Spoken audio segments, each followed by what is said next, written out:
Satyabhama Institute of Science and Technology, Chennai.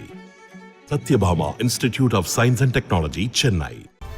Theni மாவட்டம் கும்பக்கரை அருவியில் கடந்த 2 நாட்களாக வெள்ளப்பெருக்கு காரணமாக சுற்றுலா பயணிகள் குளிப்பதற்கு தடை விதிக்கப்பட்ட நிலையில் தற்போது நீர்வரத்து குறைந்திருப்பதால் குளிப்பதற்கு அனுமதி வழங்கப்பட்டுள்ளது.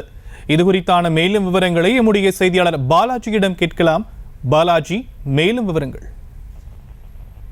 ஷியாம், தேனி மாவட்டத்தில் உள்ள மேற்கு தொடர்ச்சி மலைப்பகுதியில் அடிவாரத்தில் அமைந்துள்ளதுதான் கும்பக்கரை அருவியாகும். இதன் நீர்வரத்துன்னு பார்த்தோன்னா வட்டக்கானல், வெள்ளக்கவி, பாம்பர்புரம் ஆகிய பகுதிகளில் பெய்யும் கனமழை தான் இந்த அருவிக்கு முக்கிய நீர்வரத்தாகும்.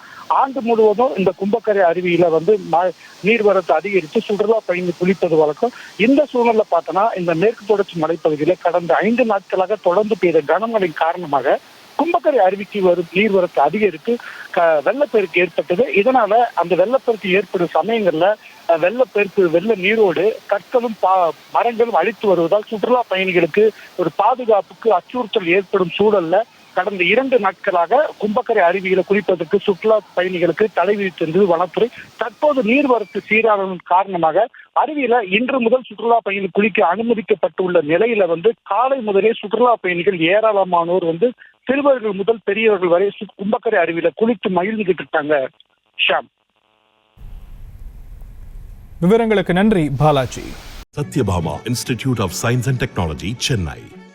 Satyabhama Institute of Science and Technology, Chennai. செய்திகளை உடனுக்குடனும் துல்லியமாகவும் தெரிந்து கொள்ள சப்ஸ்கிரைப் பண்ணுங்க.